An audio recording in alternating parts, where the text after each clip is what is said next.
The people, my people are so smart. And you know what else they say about my people? The polls. They say, I have the most loyal people. Did you ever see that? Where I could stand in the middle of Fifth Avenue and shoot somebody and I wouldn't lose any voters, okay? It's like incredible. Hey, everybody. Welcome back to the podcast. It's a bittersweet moment, but I had to jump in early. If you can't tell, there's a lot of light in this room. I'm doing this during the daylight today. But the latest news is out. A lot of you probably have seen it. Some of you probably haven't. Our illustrious ex-leader is now a convicted felon. Please pass the peanuts, because that's the way it feels. Yeah, 34 felonies he was convicted of for business fraud in New York State. He was found civilly liable for sexual abuse.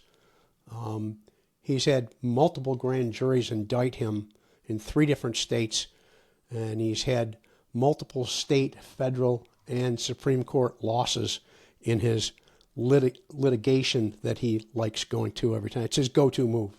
But, yeah, it still feels like pass the peanuts, please, because, yeah, he's convicted, but he's not paying any price for it, not up front, not to us, not to the United States, not to the people. But I believe that there is a price he's going to pay on the world stage, and that's what I want to talk about today. We all wanted this to end differently. I wanted it to end differently. MAGA wanted it to end differently. Differently for different reasons. I did want to see some jail time. MAGA didn't even want the conviction to be upheld. A group of peers that would judge you or me or anybody else in the court system found him guilty. So yes, he's guilty. He'll wear that brand around. But honestly, when you've got that kind of money, when you're the president of the United States, when you have world influence and you have the cronyship of the billionaire class behind you, do you really give a shit? I don't think he does.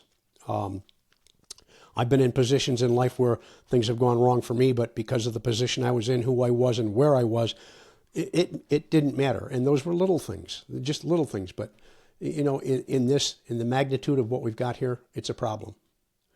So I want to talk about how the U.S. courts will look at him in the future, should he come back with any other convictions or any other indictments. And dear God, this man can't stay out of trouble.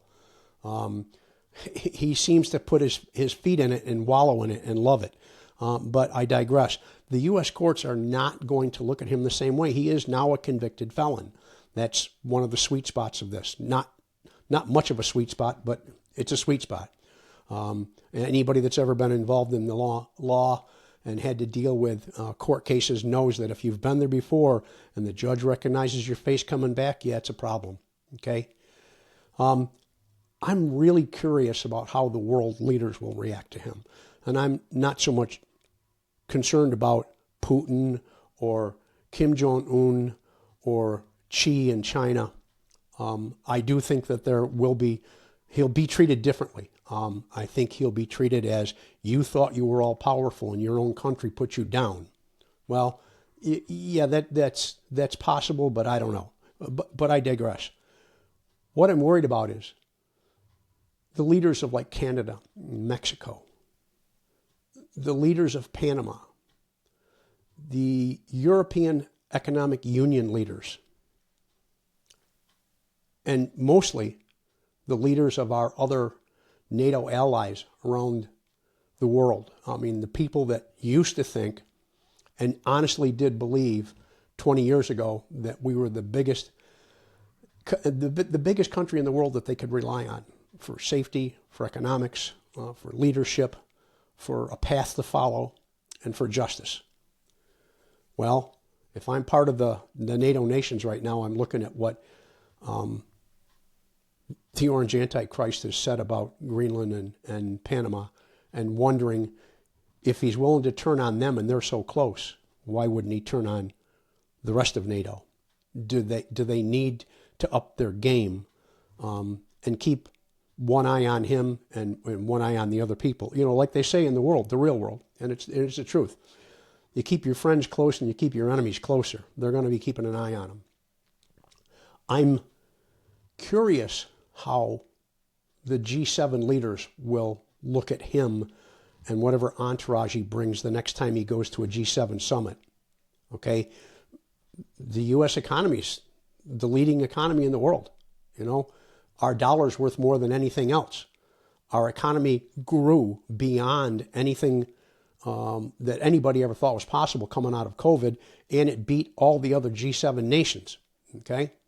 The U.S. dollar is still held higher than the BRICS economy, but last I heard it was something like 4% was still out there. But how are they going to look at us? How are the G7 leaders going to not laugh like they did last time when Ivanka walked up to the circle of female leaders of the world, her being the daughter of our president, who at best had a clothing line out of China, who was also known for being a hypocrite about Chinese slave labor. And they laughed at her when she tried to make some sort of statement about the economy while they were standing there. I think maybe I'm going to try and find that clip and I'll play it here for you. I'll drop it in. But it was disastrous and embarrassing for her. It's all, yeah. As soon as you start talking about the economic aspect of it, though, Yeah. a lot of people start listening who wouldn't Start otherwise listening. listen. And the same with the defense side of it. Yeah. In terms of the whole sort of business been very male dominated.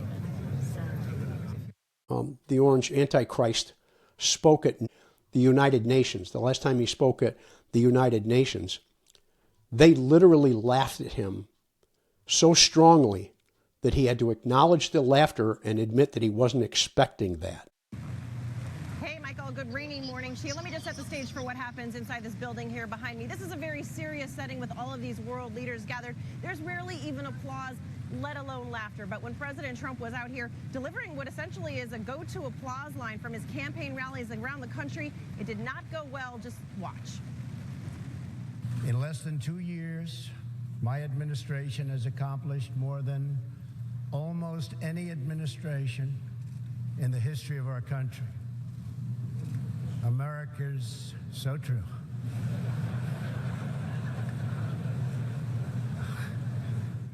Didn't expect that reaction, but that's okay. Yeah. That was the guy then. Now he's a convicted felon.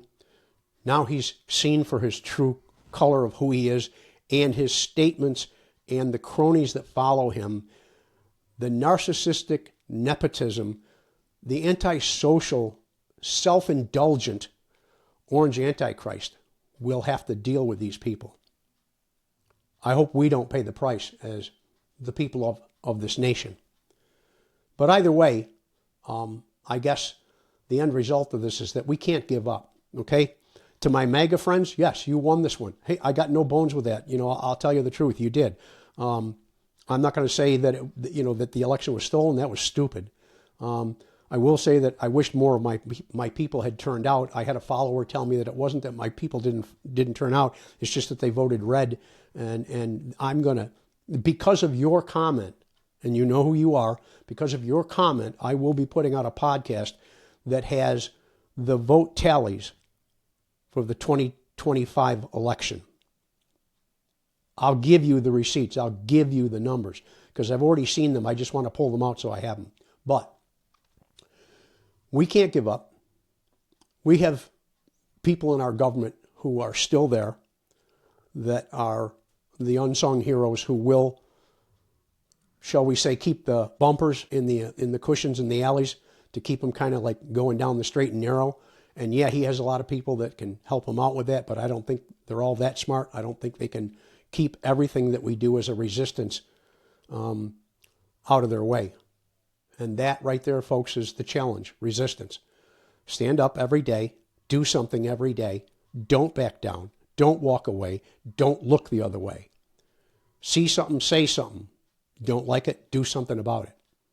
Be legal about everything you do. Do not commit a crime in the name of resistance. But that's where I'm going to leave you.